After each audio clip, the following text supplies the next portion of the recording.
कल के दिन जो है वो सारा दिन इस्लामाबाद को बंद किए रखा वफाकी हुकूमत ने, और जिस किस्म के हथकंडे उन्होंने अपनाए वो आप सब ने देख लिए। कुछ चीज़ें जो हैं वो बहुत क्लैरिटी के साथ सामने आ गई हैं। एक तो ये कि पाकिस्तान तहरीक इंसाफ ने रात गए अपना एहतजाज ख़त्म किया। ये हुआ क्या, किस तरह हुआ, रिस्पॉन्सिबिलिटी किसकी थी और कसूर किसका था, ये सारा मैं आपको अभी इस वीलॉग में अगले एक आधे मिनट में बताता हूँ। फिर हम चलेंगे कि फ्यूचर में अब होने क्या जा रहा है। नंबर एक तो सुहेल अफरीदी ने आना था और उन्होंने डेडलाइन दी हुई थी 1 हफ्ते की, और साथ में उन्होंने ये कहा था कि मैं पहले से ज्यादा सख्त तरीके से आऊंगा। अब सुहेल अफरीदी ने किसी लॉन्ग मार्च का ऐलान नहीं किया, कोई अवामी कॉल नहीं दी, सिर्फ अपने अरकान पार्लियामेंट को ये बोला कि वो अपने साथ अपने दोस्तों को लेकर आए। अब हर रुकन पार्लियामेंट के साथ थोड़े थोड़े से लोग थे, बहुत ज्यादा बड़ी तादाद में लोग नहीं आए। ये 1500 लोग होंगे, 2000 लोग होंगे, इससे ज्यादा लोग नहीं थे। वो जो आप कहते हैं कि लाखों की तादाद में लोग निकल आए, वो नहीं था। और ना ये कोई लॉन्ग मार्च की कॉल थी। सुहेल अफरीदी और उनके लोग चक्री वाली साइड से इन्होंने जाना था, और जो प्रोटोकॉल था उसको भी यही पता था कि ये चक्री से जाएंगे। लेकिन आखिरी वक्त में सुहेल अफरीदी ने प्लान चेंज किया और वो एक्सप्रेस वे पे चढ़ गए जो इस्लामाबाद की तरफ जाती है। अब इस्लामाबाद में पुलिस को मुसीबत पड़ गई और एजेंसियों को जो है वो फौरी तौर पे मुतहरिक हो गई, और इन्होंने पुलिस को अहकाम जारी किए कि रास्ते बंद किए जाएं। 26 नंबर जो चुंगी है वहां पे रास्ते बंद किए गए, और वहां पाकिस्तान तहरीक इंसाफ की जानिब से सुहेल अफरीदी और उनके साथी जो पहुंच रहे थे उनके आगे रुकावटें लगा दी गई। इस पे सुहेल अफरीदी ने एहतजाज किया, इमरान खान की बहनें उनके साथ थी।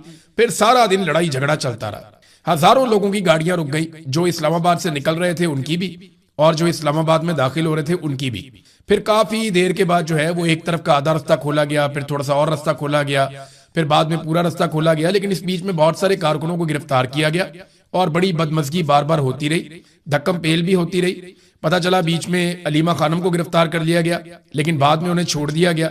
हालांकि अलीमा खानम कई मरतबा कह चुकी हैं कि मुझे गिरफ्तार कर लो अगर करना है तो, लेकिन अलीमा खानम को यह निजाम एक स्ट्रेटेजी के तहत गिरफ्तार नहीं करता, क्योंकि इससे और बहुत बड़ा इंपैक्ट आएगा। अभी ये उतना बोझ उठाना नहीं चाहते। बहरहाल काफी देर लड़ाई लगी रही। हुकूमत को बाद में एहसास हुआ कि गलत जगह पे उन्होंने पाकिस्तान तहरीक इंसाफ को रोक लिया है, और इसकी वजह से तहरीक इंसाफ को वो कवरेज मिल रही है या वो मामला हो रहा है सोशल मीडिया पे जो अडयाला वाले रोड के ऊपर नहीं होता। देखिए ना, अडयाला वाले रोड के ऊपर कोई परेशान नहीं होता, यहाँ परेशानी बहुत ज्यादा बढ़ जाती है जब आप मेन स्ट्रीम मीडिया भी वहां पे है, आबादियां भी वहां पे है, मेन रोड के ऊपर आपने रोक लिया। तो ये पुलिस ने ये हरकत की थी, और ये एजेंसियों के कहने के ऊपर की थी। ये सारे इकट्ठे ही आजकल काम करते हैं, सेक्टर कमांडर चला रहा होता है बेचारे आईजी को भी और बाकी सारे सिस्टम को भी। तो ये निजाम ऐसे ही चलता है। बहरहाल इन्होंने ये बांगी मारी, इन्होंने वहां पे रोक लिया। उसके बाद पाकिस्तान तहरीक इंसाफ को मौका मिल गया, वो वहीं पे बैठ गए। उन्होंने कहा जी हम यहीं पे रुक के एहतजाज करेंगे, इमरान खान साहब से मुलाकात करवाई जाए, उनका अस्पताल में इलाज करवाया जाए। लेकिन ऐसा कुछ भी नहीं किया गया। सुहेल अफरीदी ने जो है वो पैगामात भी जारी किए, मारकुटाई भी होती रही। सुहेल अफरीदी कारकुनों को छुड़ाते रहे, पुलिस गिरफ्तार करती रही, लाठी चार्ज होता रहा। शाम के वक्त जो है वो जो रबड़ बुलेट्स होती हैं वो भी चलाई गई, और 3 तो मैंने फुटेजेस देखी हैं, 3 कारकुनों को बुलेट लगी हुई है रबड़ की, उनका खून निकल रहा है। तो कारकुनों को जो है वो उनका ब्लड भी निकला, कारकुनों को मार भी पड़ी। अब पुलिस वाले जो है उनके साथ धक्कम पेल भी बहुत हुई। पुलिस ने एक बड़ी अजीबोगरीब वीडियो जारी कर दी। वो वीडियो मैं देख रहा था, मैं हैरान हो रहा था कि ना इन्हें स्क्रिप्ट लिखना आता है, ना इन्हें कोई फिल्म बनानी आती है। ये तो बिल्कुल नालायक है। लेकिन सिक्योरिटी फोर्सेस के अंदर आप सिक्योरिटी की ड्यूटी पे किसको रखते हैं? जिसको आप चौकीदार रखते हैं वो ज्यादातर वो आदमी होता है ना जो बाकी काम नहीं कर पाता, तो वो चौकीदार बन जाता है या वो सिक्योरिटी की ड्यूटी के ऊपर आ जाता है। तो इनकी बेचारों की इतनी हैसियत होती है और इतनी काबिलियत होती है। वो 3 लड़कों को पकड़ा हुआ है, उनके गलों में पाकिस्तान तहरीक इंसाफ के झंडे पहना के उनके सर नीचे किए हुए हैं, और पीछे से पुलिस वाले उनको धक्के लगा रहे हैं, और वो बेचारे स्टेटमेंट दे रहे हैं लिखा हुआ कि जनाब हम आए थे इश्तियाल दिलाने के लिए, हम आए थे हालात खराब करने के लिए, हमें वहां से लाया गया था। यार ये कहानियां कौम ने बहुत देखी हैं। एक हच्ची मारी है इन्होंने ये करके, बल्कि उल्टा बदनामी की है अपनी प्रोडक्शन टीम की, और अपनी हरकतों को मजीद बेनकाब किया है। यानी क्या ये फॉल्स फ्लैग ही चलने हैं अब हमेशा? सारी दुनिया को पता है वो अडियाला जा रहे हैं, इमरान खान साहब से मुलाकात करने के लिए आए हैं। वो कोई एहतजाज करने, लड़ाई झगड़ा करने तो नहीं आए कि उन्होंने रास्ते में किसी जगह पे कोई फतह कर लेना है। वो तो अडियाला जेल जा रहे थे इदारे यकजहती के लिए, वहां उन्होंने धरना देना था, आप पे प्रेशर डालना था, खबरें चलनी थी। लेकिन खबरें पाकिस्तान का मीडिया तो चलाता ही नहीं है। अब ये जितना भी ट्रैफिक जाम रहा इस्लामाबाद के सहाफी बेचारे रऊफ क्लासरा जैसे, अब वो सोशल मीडिया पे ही बेचारे आवाज उठा सकते हैं। अपने टीवी चैनल जहां पे वो बैठते हैं वहां बात भी नहीं की जा सकती, वहां मना है, क्योंकि वहां पॉलिसी चलती है पाकिस्तान की मिलिट्री एस्टेब्लिशमेंट की। जो वो चाहते हैं वो उतनी बात वहां पे कर सकते हैं। जब कोई जरा ऊपर नीचे बात करता है तो उसकी नौकरी चली जाती है, या उसको कोई नोटिस आ जाता है, या उसको इंतजामिया की जानिब से, जो चैनल की इंतजामिया है उसकी जानिब से उसको नोटिस मिलना शुरू हो जाते हैं, और तंबीह की जाती है उसको कि आज के बाद अच्छे बच्चे की तरह आपने रहना है। बहरहाल ये हरकत सारी की सारी हुकूमत ने की थी, बेवकूफ़ी, लेकिन पाकिस्तान तहरीक इंसाफ वहाँ बैठ गई थी। अब हुआ ये, जो रिपोर्ट हुआ मामला वो ये है कि बैरिस्टर गौर फिर मिलने के लिए आए। उन्होंने अलीमा खानम से भी मुलाकात की और सुहेल आफरीदी से भी मुलाकात की। इसमें जो अलीमा खानम है उन्होंने कैटेगोरिकली ये कह भी दिया था कि ये मोहसिन नकवी के साथ राब्ते में है, यानी बैरिस्टर गौर, अली खान ने अलीमा खानम से मुलाकात की और अलीमा खान के मुताबिक बैरिस्टर गौर उस वक्त मोहसिन नकवी से राब्ते में थे। फिर उन्होंने बताया बैरिस्टर गौर ने कि मोहसिन नकवी ने पैगाम दिया है कि अगर यहां से ना हटा गया तो नहायत सख्त ऑपरेशन किया जाएगा, जैसे माजी में किया था, 26 नवंबर को लोगों को कत्लेआम कर दिया था, लोगों को मारा था। तो फिर बैरिस्टर गौर के इस पैगाम के बाद जो मोहसिन नकवी ने दिया था धमकी वाला, ये धरना खत्म कर दिया गया। इसकी कोई जरूरत नहीं थी, इस एहतजाज की, इसको खत्म ही होना था। उसकी वजह यह है कि लोग बहुत थोड़ी तादाद में थे और बड़ी तादाद में लोगों को नहीं लाया गया था, ना कोई इकट्ठा किया गया था। कुछ चीजें ना बड़ी क्लियर हो गई हैं इस सारे से, जो एपिसोड मैंने आपको बता दिया हुआ कि आप जरा देखें, आपके कुछ चीजें बड़ी क्लियर हो गई कि इस रजीम के पास ना एक बहाना है कि इमरान खान साहब जब स्टेटमेंट देते हैं ना तो पाकिस्तान के अंदर अनारकी पैदा होती है और पाकिस्तान में सियासी इस्तेहकाम नहीं आता। यानी जेल के अंदर बैठा हुआ कैदी नंबर 804 आज पूरे निजाम पे भारी है। ये निजाम खुद ये मानता है कि जेल की दीवारों के पीछे से भी वो इनसे ज्यादा ताकतवर है। उसका एक स्टेटमेंट इनकी सारी मेहनत के ऊपर पानी फेर देता है। लिहाजा इन्होंने एक बदअमली बनाई है कि इमरान खान का कोई स्टेटमेंट बाहर नहीं आएगा। बुशरा बीबी की भी उनकी फैमिली से मुलाकातें नहीं करवाते, इसलिए कि बुशरा बीबी के जरिए से इमरान खान का कोई स्टेटमेंट उनकी फैमिली के थ्रू बाहर ना आ जाए। वो मुलाकातें भी नहीं करवाते। वो भी हुकूमत बोले तो मोहसिन नकवी की बात कर देते हैं। हुकूमत तो ना 3 में ना 13 में। मोहसिन नकवी आसिम मुनीर साहब के करीबी आदमी है, तो वही पैगाम लेकर आते हैं। तो वो अब नहीं चाहते कि इमरान खान साहब का कोई स्टेटमेंट बाहर आए, लेकिन इमरान खान साहब की बहनें ये कहती है कि कुछ तो ऐसा है जिसको छुपाया जा रहा है। नादरीन याद रखिएगा, गुज़िश्ता कई महीनों से जब से इमरान खान साहब की आंख का मसला हुआ है, जब से उनकी आंख का इलाज चल रहा है, उस वक्त से लेकर अब तक सिर्फ सलमान सफदर एक ऐसा आदमी है जो इमरान खान साहब का वकील है, जिसकी इमरान खान से मुलाकात हुई है। और एक आदमी के स्टेटमेंट के ऊपर आप भरोसा नहीं कर सकते। सलमान सफदर को मैं कोई ऐसे नहीं कह रहा कि वो काबिल भरोसा नहीं है, वो बड़े जबरदस्त आदमी है, बड़े शानदार वकील है।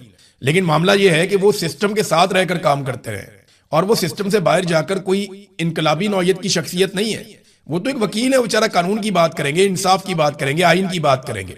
और इमरान खान साहब से अगर उनकी मुलाकात करवाई जाए और बाद में उन पर दबाव हो कि फलानी चीज आपने नहीं बतानी, तो बहुत मुमकिन है कि अगली मुलाकात हो जाए इसके लिए वो फलानी चीज ना बताएं और वो ये समझते हो कि इमरान खान साहब की इसमें बेहतरी है। लेकिन मामला यह है कि उनकी फैमिली को नहीं मिलवाया जा रहा या किसी ऐसी शख्सियत की इमरान खान से मुलाकात नहीं करवाई जा रही जो बाहर आकर हकायक कौम के सामने रख सके। इमरान खान की बहनें कह रही हैं कि कुछ ना कुछ तो ऐसा जरूर है जिसे छुपाया जा रहा है। हमारी कई महीनों से, लगभग अब 5-6 महीने हो गए, इमरान खान साहब से कोई मुलाकात नहीं करवाई जा रही, कोई भी उन्हें नहीं मिला, उनके साथी डॉक्टरों को भी मिलने नहीं दिया जा रहा। तो ऐसा क्या है जिसे छुपाया जा रहा है? अब ये चीज तो क्लियर हो गई कि हुकूमत इमरान खान से मुलाकात नहीं होने देगी। ये चीज भी क्लियर हो गई कि इस हुकूमत के अंदर इंसानियत या कोई चीज ऐसी आप समझ रहे हो कि कोई जाग गई है, कोई जमहूरियत है, कोई इंसानियत है, तो ऐसा कुछ नहीं है। और ये चीज भी सुहेल आफरीदी को अब क्लियर हो जानी चाहिए कि ये घी सीधी उंगली से नहीं निकलेगा। उन्हें एहतजाजी सियासत पे जाना पड़ेगा, जिसका इमरान खान साहब ने आज से 7 माह पहले या 8 माह पहले हुक्म दिया था। इमरान खान ने कहा था कि स्ट्रीट मूवमेंट चलाई जाए। तो स्ट्रीट मूवमेंट वो नहीं है जो सुहेल आफरीदी किसी गांव में, किसी शहर में चले जाते हैं, वहां लोग निकलते हैं, नारेबाजी होती है, ये गाड़ी के ऊपर खड़े होते हैं, तकरीर करते हैं, वापस आ जाते हैं। वो स्ट्रीट मूवमेंट नहीं है। स्ट्रीट मूवमेंट जो है वो नजर आती है, वो पता चलती है, हर गली में, हर मोहल्ले में, हर घर में पैगाम जाता है, जगह जगह कैंप्स लगते हैं, जगह जगह लोग इकट्ठे होते हैं, मेंबरशिप्स होती हैं। वो जो इन्होंने एक मंसूबा बनाया था वो स्ट्रीट मूवमेंट हो सकती थी, या और तरीके हैं, ये उनको भी कर सकते हैं। वार्ड की सतह तक जाएं, हर जगह पे जाएं, अपने नौजवानों को इकट्ठा करें, उन्हें मोटिवेट करें और उन्हें बताएं कि एक तारीख आने वाली है, उस तारीख को हम सब मिलकर निकलेंगे और इकट्ठे जाकर इमरान खान साहब की रिहाई के लिए आवाज उठाएंगे। या पाकिस्तान को इस फस्तायत से निजात देने के लिए हमें एक साथ निकलना पड़ेगा। तो पाकिस्तानियों को इकट्ठा करना पड़ेगा। ये हुकूमत बिल्कुल लचक नहीं दिखाएगी। एस्टेब्लिशमेंट की सोच अब भी वही है, कातलाना सोच है। अवाम के हक को कभी भी जमहूरी या पार्लिमानी तरीके से वापस नहीं लिया जा सकेगा। ये सीधी उंगली से घी कभी नहीं निकलेगा और अवाम को भरपूर अंदाज में मुतहर्रिक होकर निकलना पड़ेगा। जो रियल स्ट्रीट मूवमेंट होती है, जिसका इमरान खान साहब ने कहा है, उसके ऊपर इनको चलना पड़ेगा। अब सुहेल आफरीदी साहब आज 2 बजे एक प्रेस कॉन्फ्रेंस करने जा रहे हैं, जिसमें वो कुछ चीजों का ऐलान करेंगे। देखते हैं वो किन चीजों का ऐलान करते हैं। बहरहाल कल का दिन गुजर तो गया, लेकिन कोई बहुत बड़ी कामयाबी नहीं मिली। ना इमरान खान साहब से मुलाकात हुई, ना उनका इलाज हुआ। और सिर्फ एक हुकूमत ने रोकने की कोशिश की, कुछ कारकुन गिरफ्तार हुए, कुछ कारकुन जख्मी हुए और हजारों लोग ख्वार हो गए, इसके अलावा कुछ भी नहीं हुआ। हाँ, ये जरूर है कि सुहेल अफरीदी ने साबित किया कि वो मज़ामत के रास्ते पे चल सकते हैं। वो छोटी मोटी मज़ामत होती रही सारा दिन में, कोई बहुत बड़ा एपिसोड तो नहीं हुआ। अब इसमें जो है वो पाकिस्तान तहरीक इंसाफ को और सुहेल अफरीदी को ये फैसला करना है कि वो किस लेवल तक इस मामले को ले जा सकते हैं। हाँ, एक चीज मैं आपको बताता हूं कि मिलिट्री एस्टेब्लिशमेंट ने खैबर पख्तूनख्वा की हुकूमत के खिलाफ बाकायदा कंपेन लॉन्च कर दी है। मैं एक्सप्रेस न्यूज की खबर पढ़ रहा था, इसमें सबसे पहले जो है फहद हुसैन साहब को एंगेज किया गया, क्योंकि वो PMLN से उनका ताल्लुक है, वो साबिक कैबिनेट के मेंबर भी रहे शहबाज शरीफ के, और जो जुल्म और बर्बरियत पाकिस्तान में होती रही उसका हिस्सा रहे फहद हुसैन। तो अब जनाब उन्होंने एक खबर भी जारी करवा दी है एक्सप्रेस न्यूज के ऊपर। जो एक्सप्रेस न्यूज वाले हैं उन्होंने खैबर पख्तूनख्वा में बदमनी, महंगाई, करप्शन में खतरनाक इजाफा, आवाम की वजीर आला पर कड़ी तनकीद। यानी मरियम नवाज महंगा जहाज ले तो कोई खबर नहीं छप रही, मरियम नवाज बैरून मुल्क के दौरे कर रही है, कोई खबर नहीं छप रही, लोगों को अजीबो गरीब किस्म के बिल आ रहे हैं, कोई खबर नहीं छप रही, लोगों को सड़कों पर खबार किया जा रहा है, कोई खबर नहीं छप रही, लोगों को पुलिस मुकाबले जाली कर करके 2000 से ज्यादा लोगों को मार दिया गया मावरा अदालत, कोई खबर नहीं छप रही। पंजाब में अरबों रुपए की करप्शन हो रही है, 5300 अरब की एक और करप्शन रिपोर्ट हुई, उसके ऊपर किसी किस्म की कोई रिपोर्टिंग नहीं है। गंदम का बहरान आ गया, कोई रिपोर्टिंग नहीं, कपास का बहरान आ गया, कोई रिपोर्टिंग नहीं, फ्लड के अंदर बदतरीन कारकर्दगी, कोई रिपोर्टिंग नहीं, इश्तिहारात की मद में इन्होंने तबाही फेर दी, कौम का पैसा अरबों रुपया जाया कर दिया, किसी किस्म की कोई रिपोर्टिंग नहीं। लेकिन खैबर पख्तूनख्वा में वजीर आला ने कहा कि लाओ कोई एक केस है मेरे सामने मेरी करप्शन का, या हम किसी चीज के लिए रिस्पॉन्सिबल हैं तो बताओ। और महंगाई जो है वो तो फेडरल गवर्नमेंट बढ़ा रही है, जैसे ही वो पेट्रोल की कीमत में इजाफा करते हैं हर चीज की कीमत बढ़ जाती है। और पंजाब गंदम भी नहीं दे रहा, पंजाब गैस भी नहीं दे रहा, बिजली इन्होंने महंगी कर दी है, आटा इन्होंने महंगा कर दिया है। तो आम आदमी का जीना तो वफाकी हुकूमत की पॉलिसियों की वजह से हराम हो गया है और वो इसके लिए जिम्मेदार है। लेकिन खैबर पख्तूनख्वा पे अटैक करने की जिम्मेदारी एस्टेब्लिशमेंट ने अब दे दी है। फहद हुसैन ने एक ऑपरेशन रूम भी बनाया जहां पे एक बहुत बड़ा नक्शा था, जिसमें खैबर पख्तूनख्वा का नक्शा लगाकर उसके ऊपर फहद हुसैन और अनवारुल्लाह काकड़ ये दोनों मिलकर तज्जिया कर रहे थे और उल्टा सीधा तज्जिया कर रहे थे।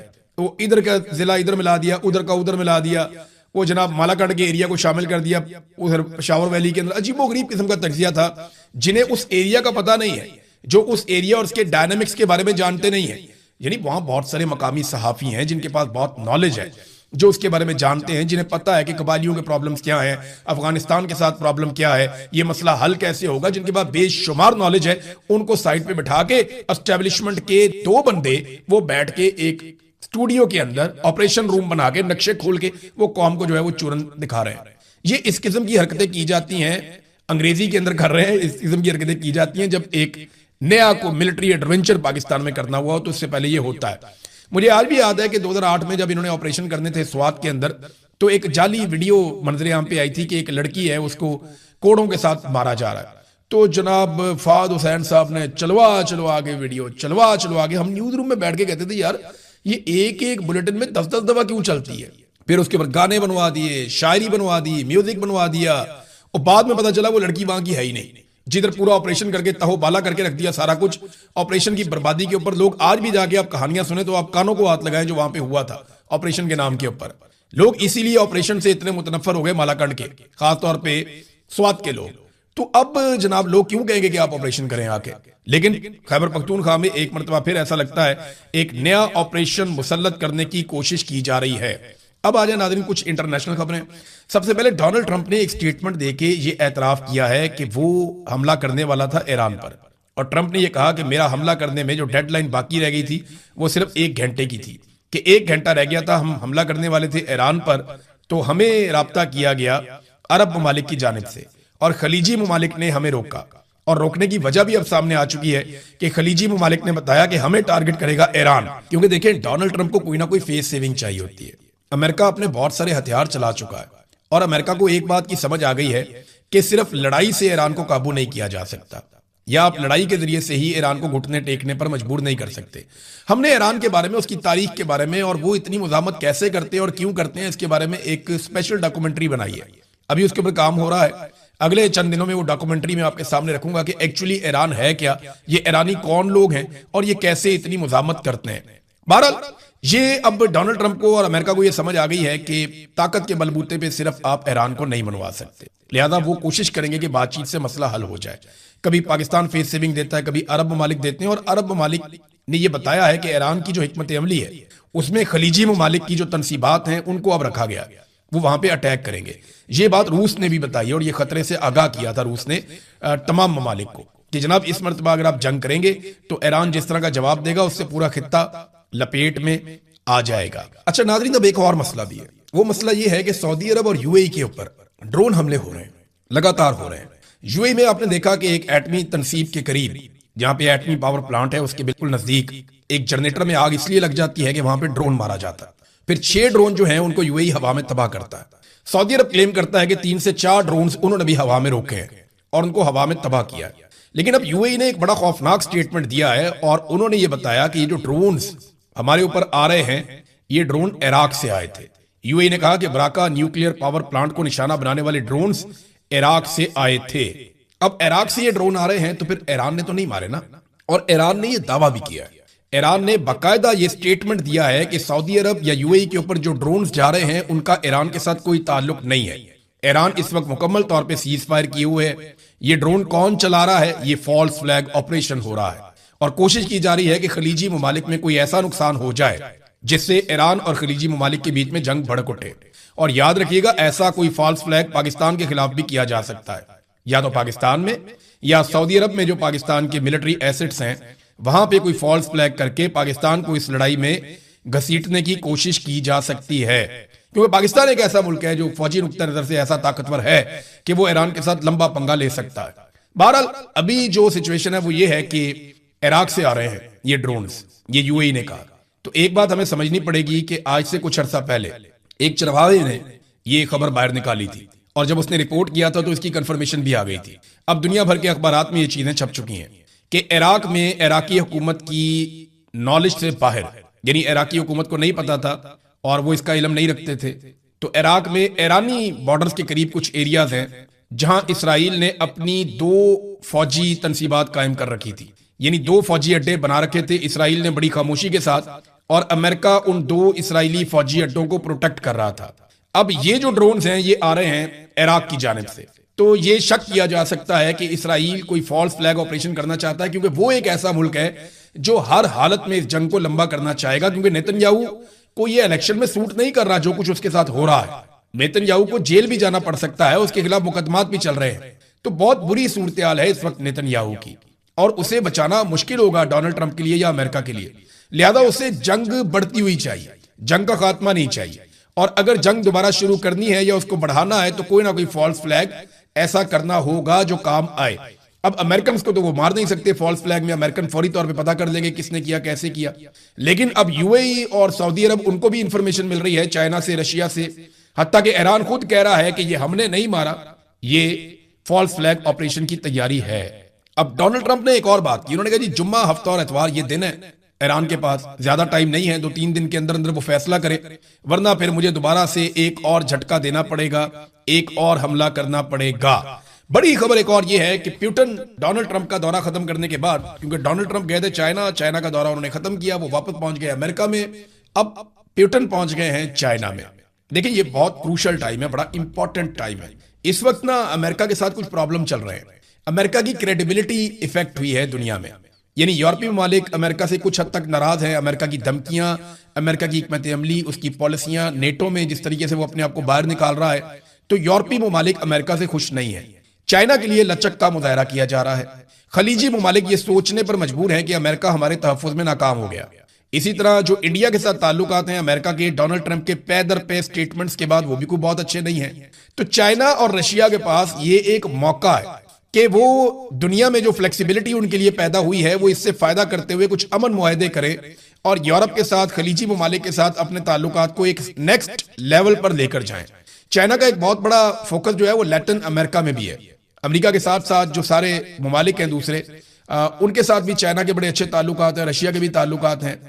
तो अमेरिका के लिए ये बड़ा चैलेंजिंग टाइम है और चीन और रशिया इस मामले को समझते हैं, क्योंकि देखिए जब डोनाल्ड ट्रंप ने चाइना का दौरा किया तो ये पहली मर्तबा ऐसा हुआ कि अमेरिकी सदर से ज्यादा बड़ी और कदावर शख्सियत प्रेसिडेंट शी लग रहे थे। यानी वो ज्यादा ताकतवर लग रहा था, उनकी बॉडी लैंग्वेज या जो एक तासुर जा रहा था दुनिया को कि ये वर्ल्ड लीडर इकट्ठे हुए हैं। पहले ऐसा होता था कि चाइना थोड़ा दबा दबा लगता था, लेकिन इस मर्तबा ऐसा लग रहा था कि इक्वली कोई दो बहुत बड़ी पावर्स आमने सामने खड़ी हुई हैं। तो बड़ा कद बड़ा है चाइना का, खास तौर पे दिफाई नुक्ता नजर से मईशत के मैदान में उन्होंने झंडे गाड़े हैं और इस वजह से वो अब डिफरेंटली ट्रीट हो रहे हैं पूरी दुनिया में। मेरे ख्याल में चाइना और रशिया इससे फायदा उठाना चाहेंगे। हम दुनिया को बदलते हुए देखेंगे, ऐसा लगता है अगले 10 20 25 साल में।